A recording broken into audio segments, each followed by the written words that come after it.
আজ কিন্তু আমি শুধুই অনামিকা নই, আজ আমি হলাম মিস অনামিকা। তবে কিছুদিনের জন্য এই নকল মিস সাজার অগ্নি পরীক্ষাটা কি আমি পাশ করতে পারবো? তো চলো দেখতে থাকো যে আমি আসলে এই পরীক্ষায় পাশ করতে পারি নাকি পুরোই ডাব্বা খাই। আর তোমরা দেখে হয়তো বুঝতেই পারছো এটা হলো একটা ICDS সেন্টার, যেটার আসল মিস হলো আমার বড়দি। তবে কিছু অসুবিধার কারণে ওকে বাইরে যেতে হয়েছে, তাই ওর দায়িত্ব কয়েকদিন আমাকেই পালন করতে হবে। শুধুমাত্র দায়িত্ব পালন করলেই হবে না, এর মধ্যেই পড়েছিল পোষণ পখনরা উৎসব। এটা ঠিকঠাক পালনের দায়িত্ব পুরোপুরি আমার কাঁধে। আর আজকের থিম ছিল রঙ্গোলি, যেখানে আমার সাথে সাথে বাচ্চারাও হলুদ রঙের জামা পরে এসেছিল।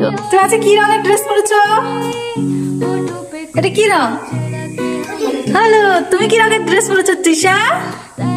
দেখি, ওয়াও, হলুদ।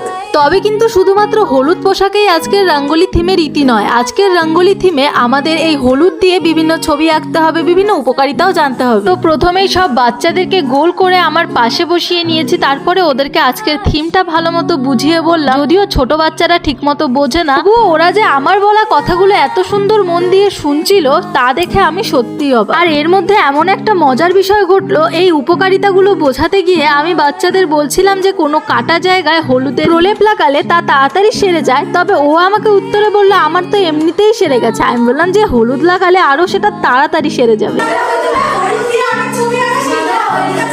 আর বড়দের মতো বাচ্চারাও কিন্তু একই স্পিচ শুনতে শুনতে বোর হয়ে যায়, তাই এরপরে শুরু করলাম এক মজার অ্যাক্টিভিটি, আর সেটা হলো ছবি আঁকা। তবে আজকের ছবি আঁকা শুধুমাত্র রং, তুলি, পেন্সিল এগুলো দিয়েই নয়। আজকের থিম যেহেতু হলুদ, তাই আজকে আমরা হলুদ গোলার জল দিয়েই বিভিন্ন রকমের ছবি আঁকবো। আর আমার কাছে এটাই ছিল সব থেকে চ্যালেঞ্জিং কাজ, কারণ তো তাদেরকে ভালোভাবে সামলানো আর তার উপরে আবার তাদেরকে দিয়ে বিভিন্ন রকমের ছবি আঁকানো। আর এই হলুদ দিয়ে আমরা কি কি ছবি আঁকলাম, কিভাবে আঁকলাম, সবটাই এর পরের ভিডিওতে শেয়ার করব, কারণ ভিডিওটা অলরেডি অনেকটা বড় হয়ে গেছে। তো আজকের ভিডিও এটুকুই। এক্সপার্ট দেখার জন্য অবশ্যই একটা ফলো করে রাখো। Tata, bye bye.